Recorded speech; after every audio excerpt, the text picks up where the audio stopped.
اعوذ باللہ من الشیطان الرجیم، بسم اللہ الرحمن الرحیم۔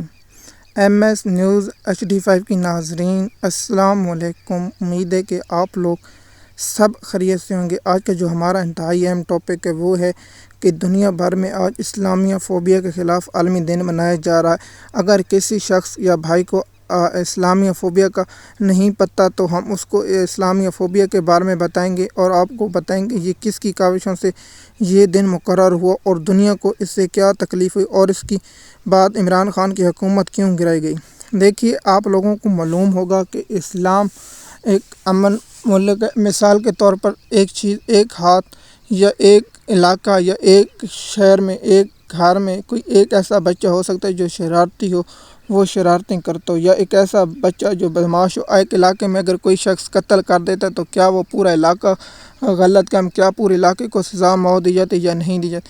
دیکھیے، ہر مذہب میں، اسلام میں، عیسائیت میں، ہندو مت میں اور جو بھی مذہب ہیں، سکھ مذہب میں، ہر مذہب میں کوئی نہ کوئی انتہا پسند۔ اس کا مطلب یہ نہیں کہ تمام مذہب دہشت گرد ہیں۔ اس لیے اسلام میں جو ہیں، اگر کوئی ایک شخص غلط کام کرے تو پورا اسلام غلط کام نہیں کر سکتا۔ مثال کے طور پر دنیا بھر میں اسلام کو دہشت گرد بنائے گا، جس پر عمران خان صاحب نے پہلے بھی کہا تھا کہ ہمارے لیڈران کی کم عقلی ہے اور وہ لوگوں کو نہیں کرا سکے، بتا نہیں سکے کہ اسلام ایک پرامن ملک ہے اور سب سے پہلے اسلام ایک امن والا دین ہے اور اسلام نے سب سے پہلے خواتین کو جو حقوق دی ہیں۔ دوسرا کہ عورتوں کے پردوں کے بارے میں عمران خان صاحب نے اقوام متحدہ میں تقریر کرتے ہوئے کہا تھا کہ اگر ہندو ایک دھماکہ کرے تو ہندو دہشت گرد نہیں ہو سکتا۔ عمران خان نے صاحب کہا اگر ایک عیسائی دھماکہ کرے تو وہ دہشت گرد نہیں ہو سکتا۔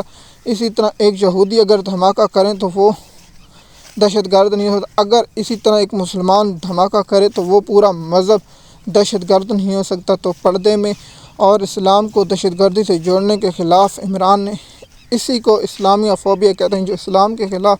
مثال کے طور پر مسلمانوں کی جو مقدس کتاب ہے وہ ہے قرآن پاک مجید، اور دوسرے مذہب کی جو عقیدت والی کتاب ہے، اگر ان کو کسی اسلامی یا کسی اور ملک میں جلایا جائے تو کتنا یہ خطرناک ہوگا۔ اس لیے مسلمانوں کی جب مقدس کتاب قرآن پاک کو کوئی جلاتا تو پھر مسلمانوں کی بہت دل درازی ہوتی ہے، جس سے ایک جنگ اور ایک وہ بھی خطرہ ہو سکتا ہے۔ لیکن تمام جب یہ دنیا کا اصول ہے کہ تمام ایک ملک یا ایک ریاست اگر مسلمان رہتے وہاں دوسرے مذہب یا دوسرے لوگوں کو آزادی ہے۔ اگر کوئی غیر مسلم ممالک ہے جیسے یورپ، برطانیہ، امریکہ، اس میں اکثر مسلمان اپنی عبادتیں کر سکتے ہیں۔ جیسے آپ جانتے ہیں اس پر برطانیہ میں سب سے زیادہ مسلمانوں کو روزہ افطار برطانیہ میں کرایا گیا اور دنیا کی برطانیہ کی تاریخ میں پہلی بار یہ ہوا ہے۔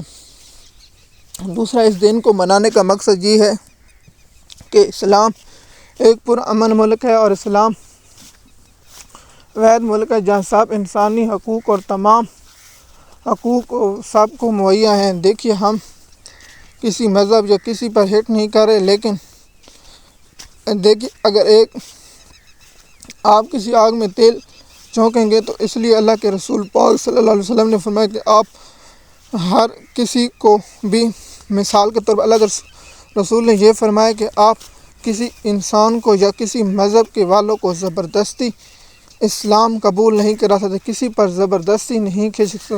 جو شخص آپ تبلیغ کر سکتے ہیں، اگر آپ وہ مسلمان ہونا چاہتے ہو سکتے، کسی پر بندوق تان کے یا کسی کی گردن کاٹ سے یہ نہیں کیا جا سکتا۔ ایم ایس نیوز کی ناظرین، آج 15 مارچ اور 15 مارچ کو عمران خان صاحب کی کاوشوں کی وجہ سے اسلامی فوبیا کا دن منا، جس کی وجہ سے عمران خان صاحب کی حکومت گرائی گئی، کیونکہ عمران خان صاحب ایک انٹرنیشنل مسلم لیڈر ابھرا اور اس پہ جو ہوا وہ آپ لوگ مجھ سے سب سے زیادہ بہتر جانتے ہیں۔ ایم ایس نیوز کی ناظرین، اگر آپ ہمارے چینل پر نئے ہیں تو چینل کو سبسکرائب کریں، لائک کریں، تاکہ آپ کو آنے والی ویڈیو وقت پر ملتی رہے۔ شکریہ۔